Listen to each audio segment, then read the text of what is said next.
जैसा कि हमने बताया कि यूक्रेन के बॉर्डर से अब रूसी सैनिकों की वापसी हो चुकी है और इसके चलते हमने देखा कि जो अमेरिकी बाजार भी थे वहां पर भी शानदार तेजी देखने को मिली। डाउ में करीब 400 अंकों से ज्यादा की तेजी देखी गई और इसके अलावा नैस्डैक और S&P 500 भी देखेंगे तो वहां पर भी अच्छी मजबूती थी। नैस्डैक करीब 2.5% ऊपर और S&P में भी करीब 1.5% की मजबूती के साथ वहां पर भी क्लोजिंग देखने को मिली है। यूएस फ्यूचर्स की बात करेंगे तो वहां पर हल्की यहाँ पर गिरावट देखी जा सकती है। इसके अलावा जैसे कि बताया कि एशियाई बाजारों की शुरुआत अच्छी हो ही रही है। कमोडिटी मार्केट में भी अगर हम देखेंगे तो वहां पर भी एक ईजिंग लौटी है।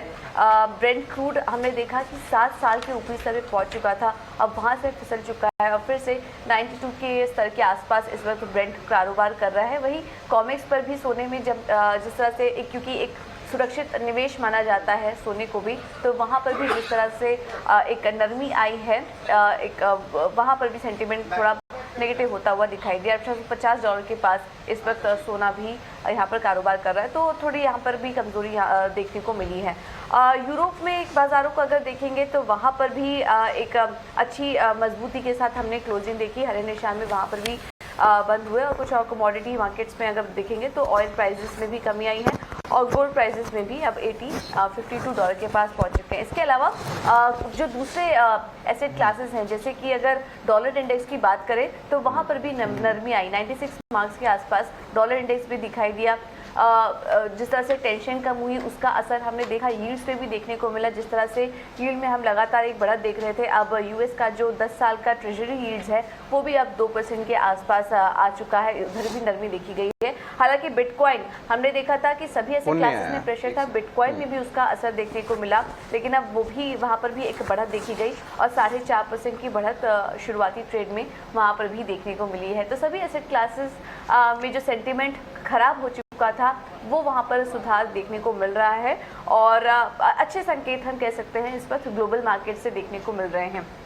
तो एक बार ये भी नजर डाल लेते हैं कि संस्थागत निवेशकों के आंकड़े कैसे थे, एफआईआई और डीआईएस की तरफ से संकेत कैसे आ रहे हैं। तो एफआईआई में कैश मार्केट की बात करें तो वहां पर बिकवाली करके गए हैं। 2299 करोड़ की बिकवाली एफआईआई की तरफ से देखी गई और लगातार दूसरा दिन था जब हमने ये बिकवाली देखी है। लेकिन डीआईआई की तरफ से काफी शानदार सपोर्ट मिला और काफी अच्छी खरीदारी वहां पर देखी गई। करीब 4412 करोड़ की खरीदारी डीआईएस की तरफ से कैश मार्केट में देखी गई और जिस तरह से मूड सुधरा है यहाँ पर भी खरीदारी के ही आंकड़े आगे भी नजर आ रहे हैं। इंडेक्स फ्यूचर में भी एफआईआई खरीदारी करके गए, करीब 1750 करोड़ की खरीदारी एफआईआई ने की है। और इसके अलावा इंडेक्स ऑप्शन पर भी नजर डालेंगे तो यहाँ पर भी बड़ी खरीदारी हुई है।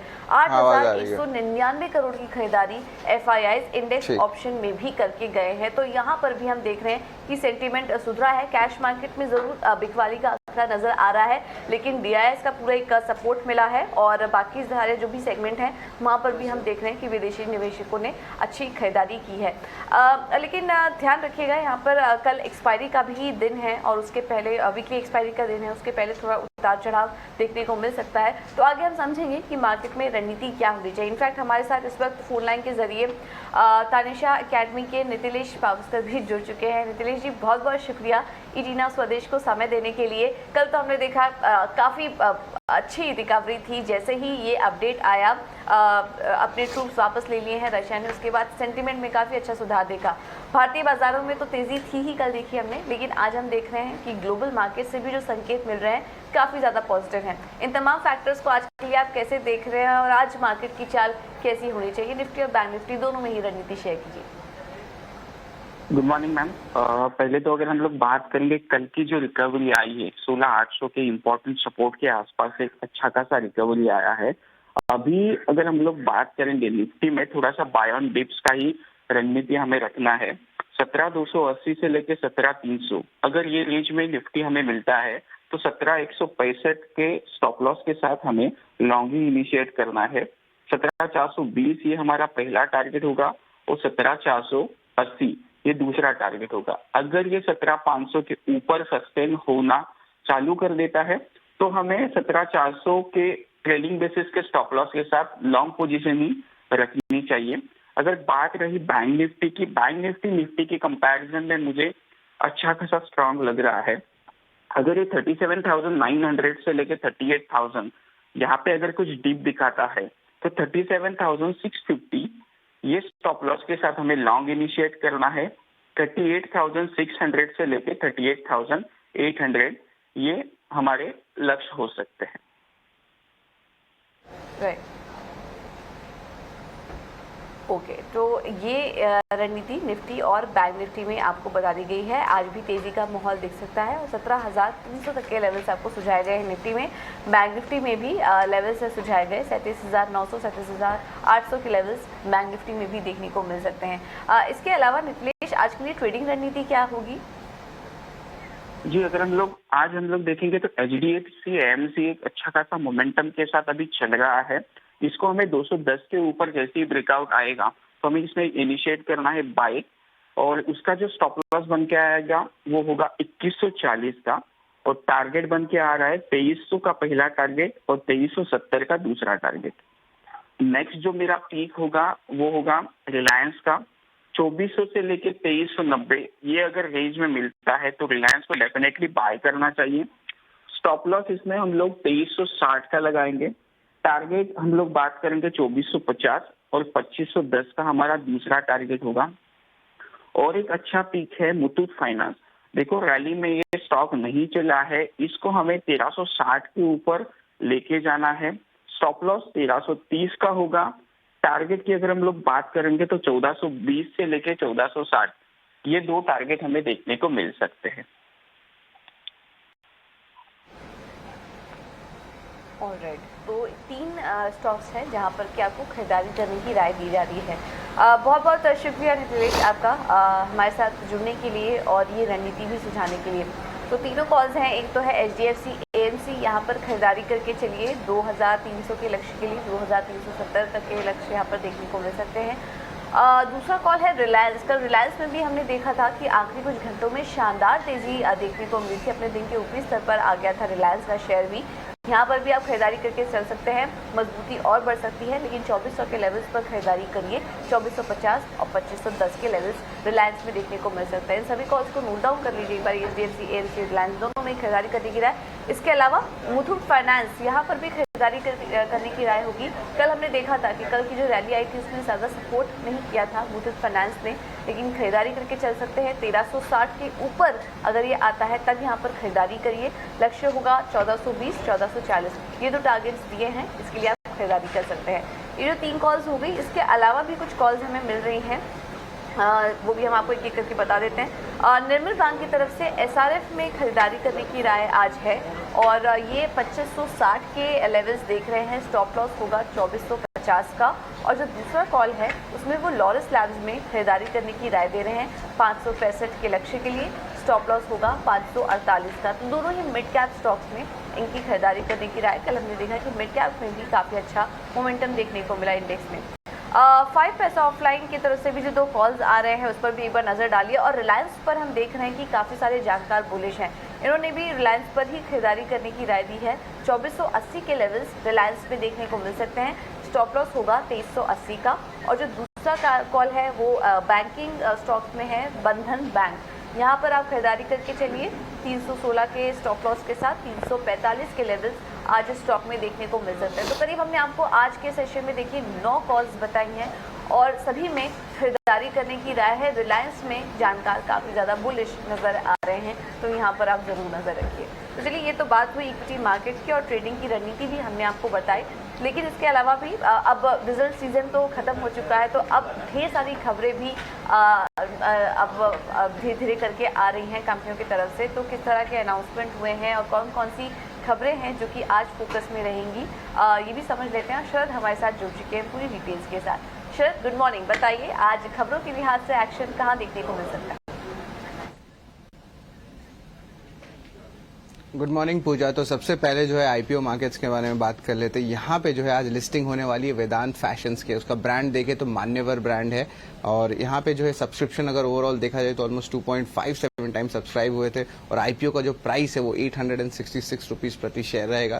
तो बहुत इंटरेस्टिंग रहेगा कि अर्निंग सीजन के बाद ग्लोबल वॉलिटिलिटी के बीच में जो है एक आईपीओ आ रहा है। और इसके अलावा जो है स्टॉक स्पेसिफिक भी बात कर लेते हैं और आईटी स्टॉक्स जो रहेंगे आज फोकस में। याद रखिएगा कल जो है नस्डैक में जो ऑलमोस्ट 2.5% का जो है उछाल देखने मिला था, तो उसके कारण जो है आईटी स्टॉक्स में भी जो है एक टाइप से हमारी फोकस बने रहेगी और ग्लोबल इंडिसेस में भी जो है ओवरऑल एक अच्छी मूवमेंट देखने मिली। अर्ली जो बाजार के संकेत हैं एशिया के, यहाँ पे भी अच्छे देखे, क्योंकि जो विड्रॉल की न्यूज आई है रशियन ट्रूप्स की यूक्रेन बॉर्डर से, उसके कारण एक बाउंस बैक देखने मिल रहा है, वो कल के स्टॉक में इंडिसेस में भी देखने मिला। अब बात करते हैं तीसरी तिमाही की, एक नतीजे भी आई है क्रिसिल की। तो क्रिसिल की जो नतीजे आए हैं अभी चौथे तिमाही कैलेंडर ईयर 2021 के नतीजे आए हैं और अच्छे नतीजे, स्ट्रांग नतीजे आए हैं। रेवेन्यूज में लगभग 18% का उछाल देखने मिला और जो नेट प्रॉफिट है वहां पे 54% का गेन देखने मिला है क्रिसिल के लिए। आईडीबीआई बैंक में भी रिपोर्ट्स आ रहे हैं कि तो गवर्नमेंट जो है उनकी जो स्टेक सेल की जो प्रोसेस है इस हफ्ते शुरुआत हो सकती है, तो ये बैंक जरूर फोकस में रहेगा अन्य आपके पब्लिक बैंक्स के जैसे। और इसके अलावा एक और इम्पोर्टेंट अनाउंसमेंट आई है जहां पे जेनटेक, पारस डिफेंस, रेटगेन ट्रैवल टेक और इन्फो, ये 4 कंपनीज फोकस में रहेंगे। यूनियन मिनिस्टर जितेंद्र सिंह जी ने कहा है कि जो जियो स्पेशल मार्केट होता है, जो आपको ड्रोन मैन्युफैक्चरिंग में और फिर जियो लोकेशन के लिए लगती है, उसका साइज लगभग 36,000 करोड़ हो जाएगा 2025 में। तो ये बड़ा अनाउंसमेंट, और ये पॉलिसी भी जो जियो स्पेशल पॉलिसी है इसका भी अनाउंसमेंट जल्दी होने वाला है, तो ये स्टॉक जरूर जो है फोकस में रहने वाले हैं। पंजाब सिंध बैंक भी रहेगा फोकस में। यहाँ पे एक एनपीए अकाउंट जो है आपके आईएलएफएस तमिलनाडु पावर, जो आईएलएफएस यूनिट है उनकी यूनिट में जो है आपका वो देखा गया है कि एक एनपीए आया है और एनपीए अमाउंट लगभग 149 करोड़ का है और बैंक की जो प्रोविजनिंग है लगभग 60 करोड़ की हो चुकी है। और आखिरी में बात करूंगा मैं बर्गर किंग का। यहाँ पे जो क्यूआईपी इशू है वो अब बंद हो चुकी है और वो जो इशू प्राइस है वो ऑलमोस्ट 129 रुपीज 25 पैसे पर शेयर पे है और ये जो है लगभग 5% डिस्काउंट जो फ्लोर प्राइस है उस पे है।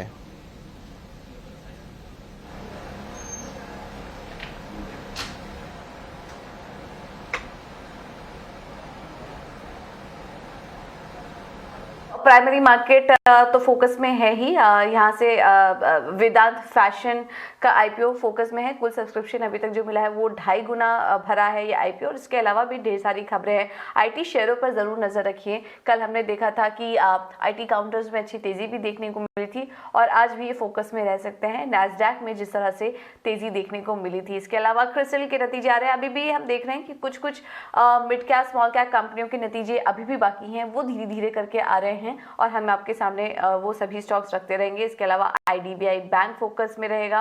पंजाब एंड सिंध बैंक पर भी नजर रखिए और burger king India QIP launch हुआ है, क्यूआईपी बंद हुआ है और 129 प्रति शेयर के भाव पर यह बंद हुआ। फ्लोर प्राइस 5% डिस्काउंट पर है, यहाँ पर नजर रखिए। इसका कुछ असर यहाँ पर बर्गर किंग के स्टॉक में देखने को मिल सकता है। तो ढेर सारी खबरें हैं जहां पर कि आज आपको नजर रखनी है। ये तो बात हुई खबरों की, लेकिन इन खबरों पर ब्रोकरेज हाउस की रिपोर्ट्स किस तरह से आई हैं ये भी एक बार समझ लेते हैं। और ख्याति हमारे साथ जुड़ चुकी हैं बताने के लिए। ख्याति, गुड मॉर्निंग। बताइए आज ब्रोकरेज हाउस के रडार पर कौन कौन से स्टॉक्स हैं? सबसे पहले तो स्टार्ट करते हैं इंडियन आईटी कंपनीज की बात करने से के साथ ही सिटी ने एक रिपोर्ट दिया है जिसके हिसाब से बायबैक की वजह से टीसीएस आउट परफॉर्म कर रही है इन्फोसिस से। और अगर देखें तो इन्फोसिस ऑलमोस्ट 14% डिस्काउंट के साथ ट्रेड कर रहे हैं। तो अब सिटी के हिसाब से इन्फोसिस और टीसीएस के बीच में जो गैप है वो कम होगा, वैल्यूएशन गैप, और इन्फोसिस पर ओवरवेट और टीसीएस पर अंडरवेट किराया दिया है। फिर सीएलएसए ने ओएनजीसी पे खरीदारी किराया दिया है। लक्ष्य का है 300 रुपये का। रिस्क रिवॉर्ड रेशियो काफ़ी अट्रैक्टिव दिख रहा है। फिर सीएलएसए ने मनापुरम फाइनेंस पे खरीदारी किराया दिया है। लक्ष्य का है 190 रुपीज़ का। इसका गोल्ड लोन काफ़ी अच्छी तरीके से ग्रो हो रहा है। जेफरीज ने मैक्स हेल्थ पे खरीदारी किराया दिया है। लक्ष्य का है 428 रुपीज़ का। आई ने एस्टिमेट्स को मीट किया और इसका सबसे बड़ा रीज़न है कि आरपोब्स ने काफ़ी अच्छा रेवेन्यू बीट किया। फिर सिटी ने बालकृष्णा इंडस्ट्रीज पे खरीदारी किराया बरकरार रखी है। लक्ष्य का है 2700 रुपीज़ का। रॉ मटेरियल की कीमतों की वजह से थोड़ी सी कमजोरी दिखी और इवन अर्निंग्स को थोड़ा सा FY 23-24 की अर्निंग्स को कम किया है। फिर सीएलएसए ने एनबीएफसीज पे एक रिपोर्ट दिया है और कहा है कि एनबीएफसीज काफ़ी अच्छा परफॉर्म कर रही है, चाहे वो क्रेडिट पे बेस्ड हो या एसेट क्वालिटी पे बेस्ड हो। और उसमें MMFS Mahindra and Mahindra financial services topic है। आखिरी में देखते हैं गोल्डमैन सैक्स ने एलएनटी पे खरीदारी किराया दिया है। लक्ष्य का है 2320 रुपीज़ का। अगर इंटरेस्ट रेट्स के टॉप एंड में भी देखें तो रिस्क रिवॉर्ड रेशियो काफ़ी फेवरेबल लग रहा है। ओके, बहुत बहुत शुक्रिया ख्याति ये सारी डिटेल्स देने के लिए। तो ब्रोकरेज हाउस की रिपोर्ट्स भी जो आई हैं वो भी काफ़ी ढेर सारी हैं और आज भी हम देख रहे हैं कि जो आईटी स्टॉक्स हैं वहाँ पर आज ब्रोकरेज हाउस भी काफ़ी बुलिश नज़र आ रहे हैं। पूरे इंडियन आईटी पर सिटी इस वक्त बुलिश नज़र आ रही है और टीसीएस और इन्फोसिस इनकी टॉप पिक है। इनका मानना है कि यहाँ पर अच्छा प्रदर्शन देखने को मिल सकता है। इसके अलावा ओएनजीसी पर भी खरीदारी करने की राय आई है सीएलएसए की तरफ से। मनप्पुरम फाइनेंस पर भी खरीदारी की राय बरकरार है 190 के लक्ष्य के लिए। मैक्स हेल्थ पर जेफरीज की रिपोर्ट आई है, यहाँ पर भी नजर रखिए। और इसके अलावा बालकृष्ण इंडस्ट्रीज और एनबीएफसीज यहाँ पर भी Mahindra and Mahindra financial services जरूर नजर रखिए। इनकी टॉप पिक है तो आज यहाँ पर इसका कुछ असर देखने को मिल सकता है। और एलएनटी भी आज गोल्डमैन सैक्स के रडार पर है 2320 के लक्ष्य के लिए। तो तब जितनी भी रिपोर्ट्स आई हैं आज पॉजिटिव साइड पर ही हैं और खबरों के दम पर और ब्रोकरेज हाउस के रडार पर भी जो स्टॉक्स हैं उसमें इंडियन आईटी कंपनियां आज काफ़ी ज़्यादा फोकस में हैं। तो यहाँ पर आज ज़रूर नज़र रखिए, एक अच्छी तेज़ी आईटी स्टॉक्स में आज देखने को मिल सकती है। अब आगे बढ़ते हैं। हमने आपको इक्विटी मार्केट का पूरा एक्शन समझाया, कहाँ पर खबरें हैं, रणनीति क्या होनी चाहिए ये भी हमने आपको बताया। लेकिन अब आते हैं कमोडिटी मार्केट पर और यहाँ पर आज क्या करना चाहिए, किस तरह का ट्रेड दिख रहा है ये भी समझ लेते हैं। और हमारे साथ इस वक्त एचडीएफसी सिक्योरिटीज के तपन पटेल मौजूद हैं। तपन, गुड मॉर्निंग, बहुत बहुत शुक्रिया इटीना स्वदेश को समय देने के लिए। अब हम देख रहे हैं कि रूस यूक्रेन के बीच टेंशन तो खत्म हुई है, कम हुई है इनफैक्ट, और भारतीय बाजारों में तो काफ़ी अच्छा उछाल देखने को मिला। लेकिन हमने देखा कि कमोडिटी मार्केट में इसका कुछ प्रेशर आया है। ब्रेंट क्रूड में भी नरमी आई, सोने के चाल में भी हमने देखा नरमी देखने को मिली है। तो आज के लिए कमोडिटी मार्केट में किस तरह का ट्रेड लेना चाहिए? जी गुड मॉर्निंग। जी बिल्कुल, जैसा हम बताया कि कमोडिटीज में करेक्शन आया है कल, और जो भी रशिया और उसकी जो टेंशन थी उसमें जो इजीनेस आई है तो उसके कारण ये सेलिंग आया है। जो रिस्क प्रीमियम ऐड हुआ था ये टेंशन की वजह से तो वो कम हुआ है, और हमने देखा है कि डॉलर इंडेक्स और कमोडिटी दोनों में एक साथ सेलिंग आई है। तो आज मुझे लग रहा है कि थोड़ी बहुत सेलिंग कंटिन्यू रह सकती है, खास करके बुलियन और क्रूड ऑयल में। तो मुझे लग रहा है गोल्ड जो है वो सेल ऑन राइज का व्यू यहाँ पे रखना चाहिए। इन्फ्लेशन की चिंता रहेगी लेकिन डाउनसाइड जो है उसमें लिमिटेड रहेगी गोल्ड में। लेकिन जो जैसे मिलता है कि रशिया का जो रिस्क प्रीमियम है वो भी कम हो सकता है। तो 49,500 के लेवल से गोल्ड में सेल कर सकते हैं FD contract. Target downside 49,200, stop loss जो है 49,700 के लेवल से जो रख के सेल कर सकते हैं गोल्ड में। क्रूड ऑयल में मुझे लग रहा है कि सेलिंग की रणनीति फिलहाल अपना नीचे क्योंकि रेजिस्टेंस लेवल था 95-96, वहीं से क्रूड ऑयल प्राइसेस जो है WTI में वहाँ पे करेक्शन शुरू हुआ है और प्राइसेस जो है डाउनसाइड रह सकती है। उसमें भी फॉरवर्ड कॉन्ट्रैक्ट में सेल ऑन राइज की रणनीति अपनानी चाहिए। 6960 के लेवल से क्रूड ऑयल में सेल करना चाहिए। टारगेट डाउनसाइड 6870 और स्टॉप लॉस जो 7010 का रख के क्रूड ऑयल में सेल करना चाहिए। इन्वेंट्री के लेवल डेटा आने वाला है शाम को, तो उसका कारण शाम के लेवल में सेशन में थोड़ा हम वॉलेटाइल देख सकते हैं, लेकिन दिन के सेशन में मुझे लग रहा है कि सेलिंग का व्यू क्रूड ऑयल में रखना चाहिए। बेस मेटल कॉम्प्लेक्स पूरा उसमें भी सेलिंग देखा गया था क्योंकि रशिया में और रूस की जो टेंशन थी वहाँ उसके कारण जो सप्लाई फियर्स खड़े हुए थे कि शायद सप्लाई में रोक आ सकती है अगर रशिया पे कुछ सैंक्शन लगते हैं तो। लेकिन वो चिंता भी हट गई है, तो उसके कारण निकल, जिंक और एल्यूमिनियम में हमको सेलिंग देखने को मिली थी। लेकिन कॉपर जो है वो भी स्ट्रांग है। मुझे लग रहा है एक कॉपर में बाइंग का व्यू रख के चल सकते हैं आज के दिन के लिए। 768 के लेवल से फरवरी कॉन्ट्रैक्ट में बाय करना चाहिए। टारगेट 774, स्टॉप लॉस जो है 765 का रख के कॉपर में बाइक की रणनीति आज के दिन के लिए अपनानी चाहिए। ओके, बहुत बहुत शुक्रिया तपन हमारे साथ जुड़ने के लिए और ये रणनीति भी सुझाने के लिए। तो क्लियरली गोल्ड और क्रूड में जिस तरह से नरमी देखी थी आज बिकवाली करने की ही रणनीति सामने आ रही है। 49,500 के लेवल्स पर आप बिकवाली कर सकते हैं। टारगेट होगा 49,200 का। और क्रूड में भी आप 6,870 के लेवल्स के लिए बिकवाली कर सकते हैं। बेस मेटल्स में कॉपर में खरीदारी दिखने की उम्मीद जताई जा रही है। 768 के लेवल्स पे आप खरीदारी करिए। टारगेट होगा 774 का और स्टॉप लॉस होगा 765 का। तो ये रणनीति आपको कमोडिटी मार्केट में भी दे दी गई है।